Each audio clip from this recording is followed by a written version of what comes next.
Hello YouTube, this is Tammy Pie and I'm back with another video.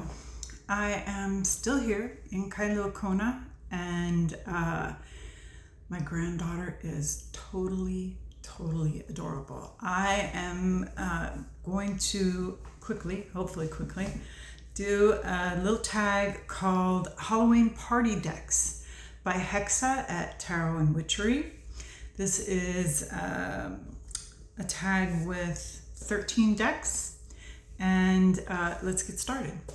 The first prompt is the perfect host, a deck that sets up everything in a reading, and the one she chose was one that she uses easily. I am actually going to further that and say this is one that I think everyone can use easily. Hang on just a second. How do I know this? This is a deck that I actually gave my daughter because it's a great beginner deck, but it's also a deck that I'm kind of happy to see again, and that is Stephen Bright's Spirit Within Tarot.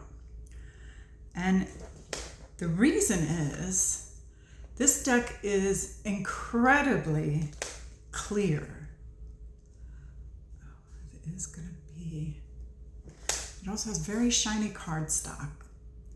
So each of these images has a shadow silhouette. Let me get the Emperor.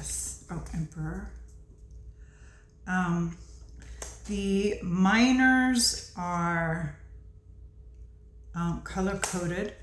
Actually, the majors are kind of color-coded as well. They kind of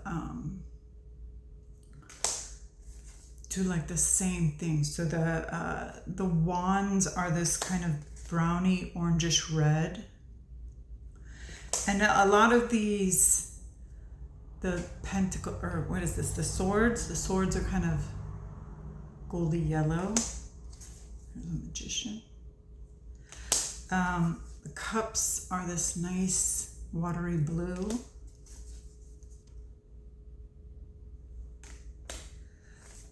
Did I show pentacles?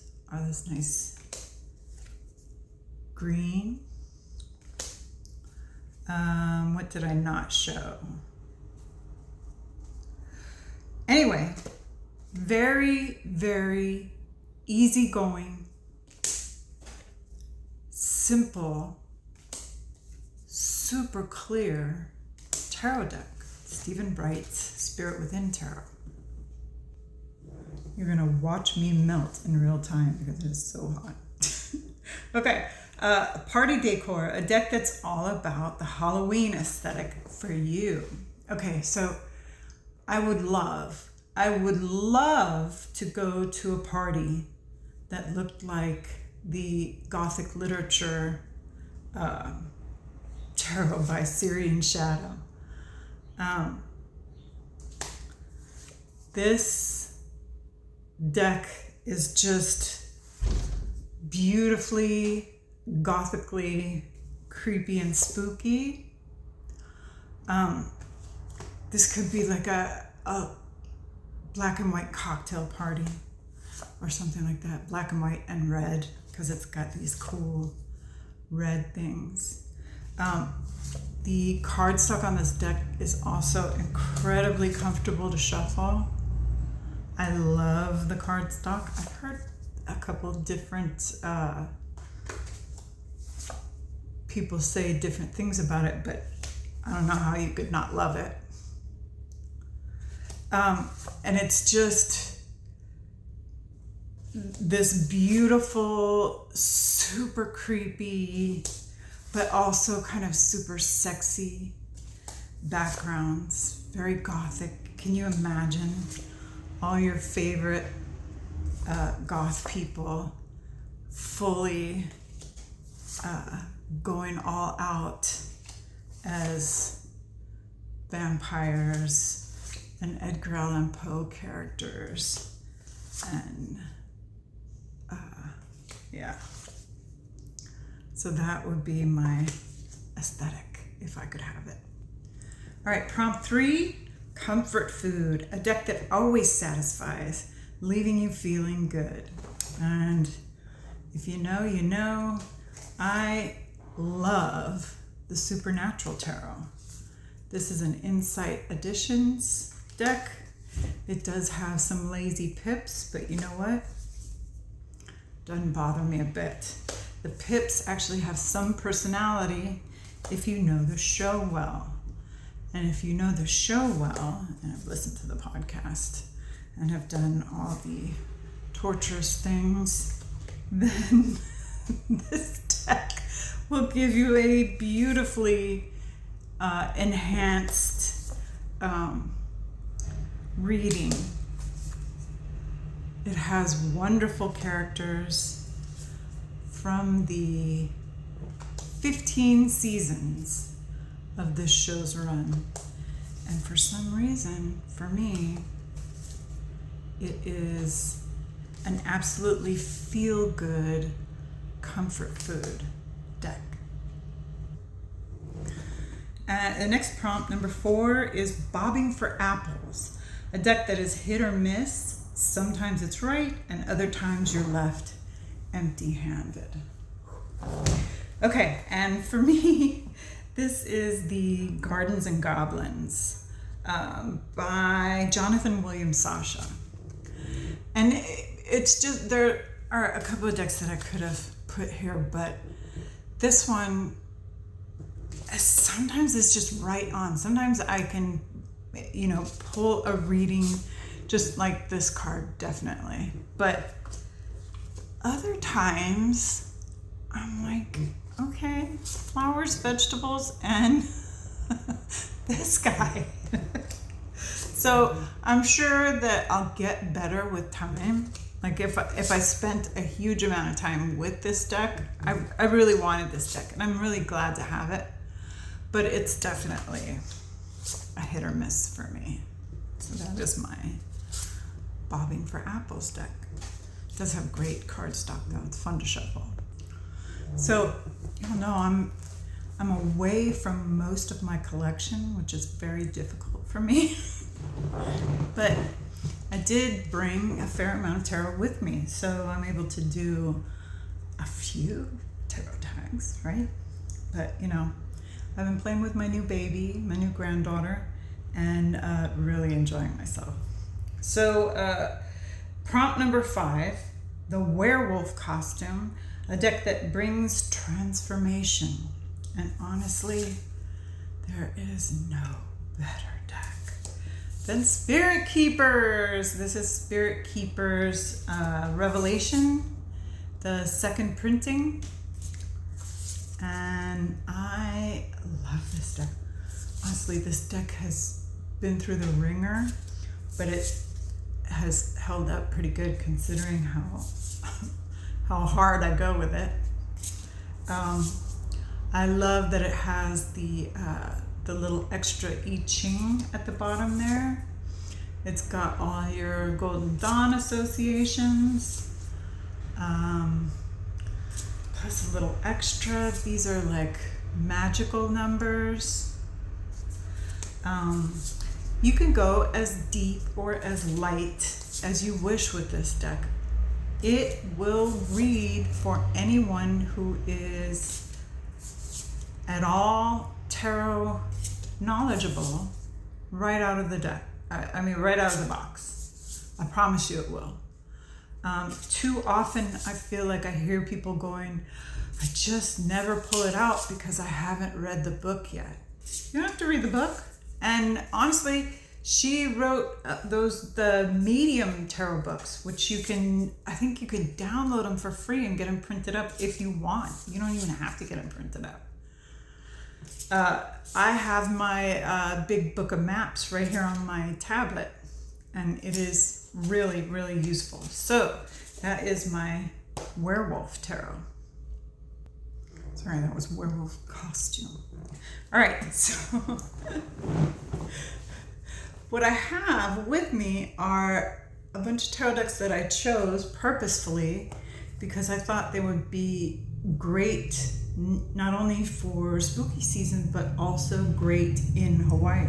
And this is definitely one of them, but it is also my vampire costume Question 6 is the Vampire Costume, a deck that you can only do a few cards at a time, lest you feel drained. And again, this could have been a couple of different ones, but this is my pull from this morning. 2 of Cups. This is the Tiger Tarot from Lori Feild. And I'll tell you what, I love it. I love the colors. I love the busy collage. I love picking out little details. But if I pull more than 3 or 4 cards, I start to get lost. I honestly do. And again, the more you use something, the easier it gets. So that's one of the great advantages to being away from your large collection, is that you have to stop and slow down and pay a little more attention to what you have with you, right? Am I melting yet? I'm so sweaty. Oh my God. Okay. The next prompt. The Ghostly Apparition. Oh, shoot. I picked out the wrong one. Hang on. All right. The Ghostly Apparition. A deck that disappears and then shows up unexpectedly in your collection. Okay, in part, this is because I don't do a ton of Marseille. Okay? And I mean, I appreciate Marseille. I look at everybody's cool Marseille stuff, and I love the Marseille that I have, but this one kind of gets lost in the shelves. And that's why, one of the reasons why I brought it with me, because I really do, you know, this is one of those great decks that has all kinds of cool little details, and that when you get to really know it, reads not only well, but has a lot of character, right? But like I say, I have like a few Marseille decks, and they're my favorites. So this guy gets kind of lost in the shuffle, so to say. But I'm really happy to have it with me. And honestly, Patrick Valenza has been knocking it out of the park with the new oracles lately. His oracle game has really stepped up. I saw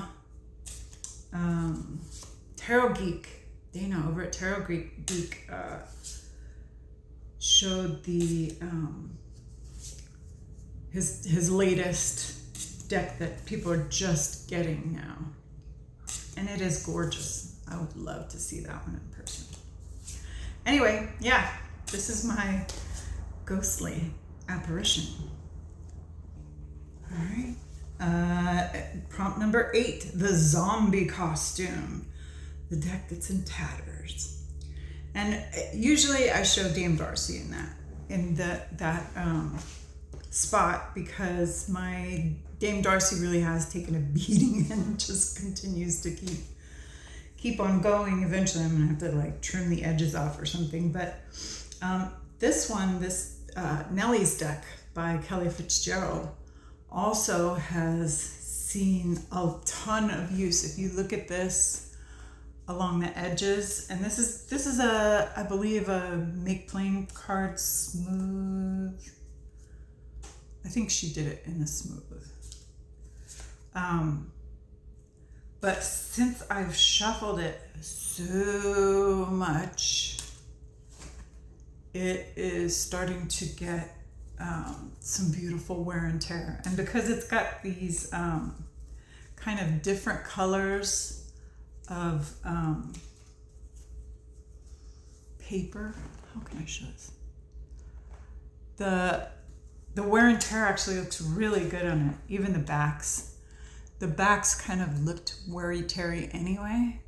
So the wear and tear looks freaking great, as a really great zombie costume will look. Okay, no Halloween party happens without someone in a witch costume, right?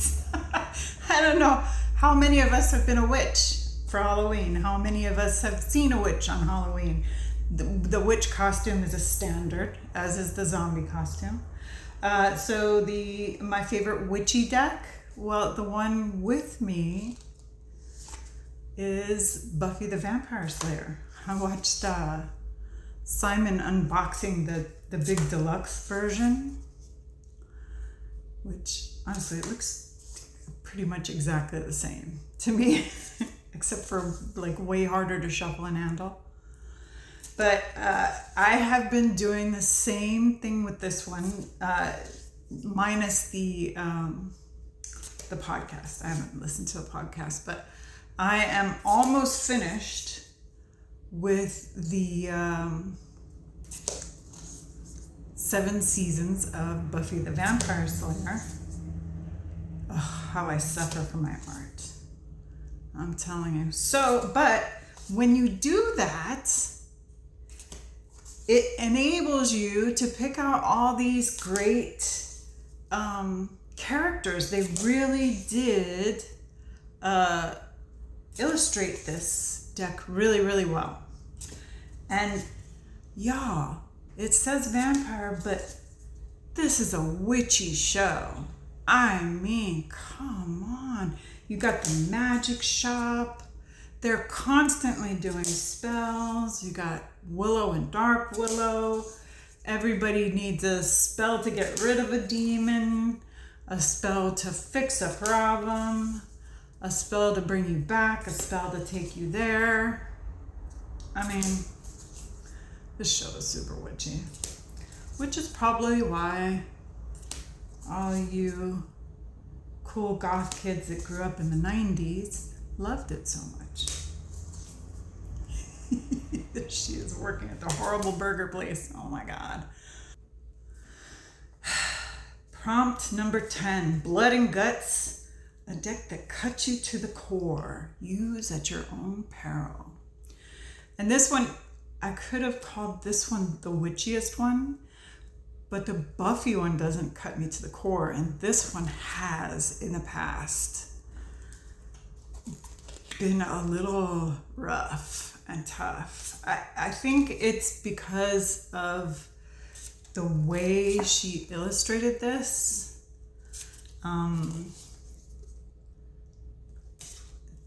They're kind of simple illustrations, but some of them like that are very kind of emotive and not always in a pleasant way.